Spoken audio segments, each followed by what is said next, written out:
Continuando, Joana nos diz o seguinte: o largo trânsito pelos impulsos do instinto deixa condicionamentos que devem ser reprogramados a fim de que as emoções superem as cargas dos desejos e do utilitarismo ancestrais.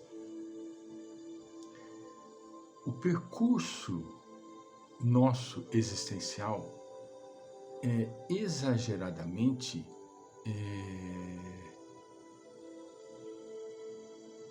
profundo no que diz respeito a ligar-se aos instintos, aos desejos, às sensações, aos prazeres. Isso é muito grande na nossa existência. Mesmo nós trazendo a consciência de que é necessário que as coisas se modifiquem, nós ainda temos estas sensações e nos geram prazer. Queiramos ou não queiramos aceitar, nos geram prazer.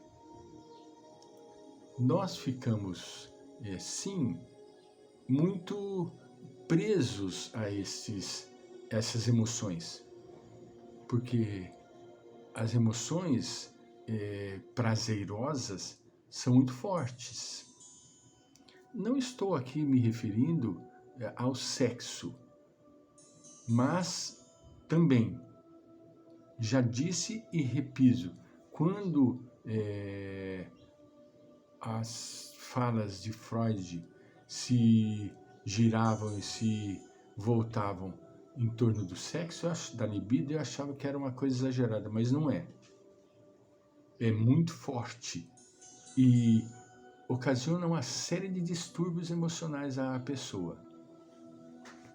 Mas as sensações, como por exemplo, os prazeres pela carne, por um churrasco, né? Os prazeres pelo chocolate, por uma Coca-Cola, os prazeres pela comida, pela glutonaria.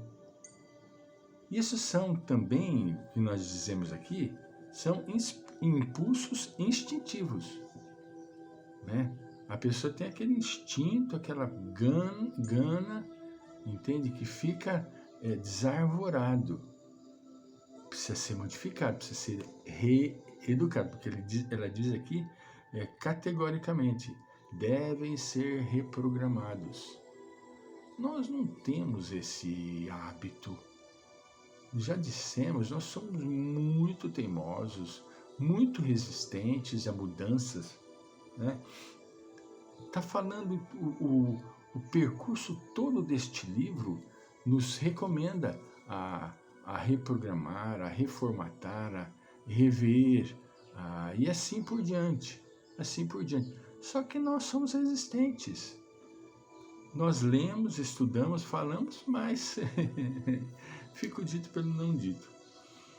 O primeiro, segundo Joana, e certamente o mais importante sentimento a romper o presídio dos instintos, veja bem, o primeiro e certamente o mais importante sentimento a romper os presídios dos instintos, o presídio dos instintos é o amor. De começo, mediante a vinculação atávica com os genitores, os familiares, o grupo social, que o protege.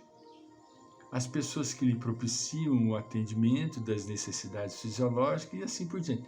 Ela está aqui dizendo que é um treino que nós precisamos fazer de romper. Eles não pertencem a nós e nós não pertencemos a eles. Eles fazem parte da nossa vida, mas não são a nossa vida. Tenhamos a compreensão disso. Fazem parte da nossa vida, mas não são a nossa vida. Entende? Precisamos então reprogramar, fazer uma modulação sobre isto. Lembro-me aqui das dependências de pai e de mãe. Eu fui uma pessoa muito independente. Eu quis logo conhecer o mundo. Fui trabalhar fora em São Paulo. Sofri bastante, graças a Deus. Mas aprendi. Não é? A colheita de uma experiência positiva, a colheita de uma experiência sempre poderá ser positiva ou negativa, depende de como você semeou estas sementes, não é? Sempre vai trazer bons resultados, não é? Logo depois, rompendo com esses atavismos, embora o desenvolvimento se faça inevitável, apresenta-se egoístico, retributivo, ainda vinculado aos interesses em jogo. É um estado ainda nosso, preso, querendo tirar proveito. Não é? Egoístico, retributivo. Entende? Ele dá, mas ele quer em troca. Né? Ele dá, mas ele quer receber em troca. Somente quando canalizado pela mente e pelo conhecimento, agiganta-se, constituindo-se objetivo do mecanismo existencial, capaz de se libertar dos efeitos rigorosos dos instintos. Os instintos, eles falam muito alto na nossa vida. Eles ditam na nossa vida de forma muito forte, né? Um exemplo de ação instintiva, o calor, né? O calor de uma frigideira, de um ferro elétrico, né? De um forno elétrico quente, uma assadeira quente. A gente tem uma reação instintiva de defesa.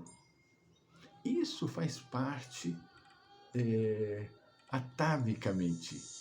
O espírito tem esse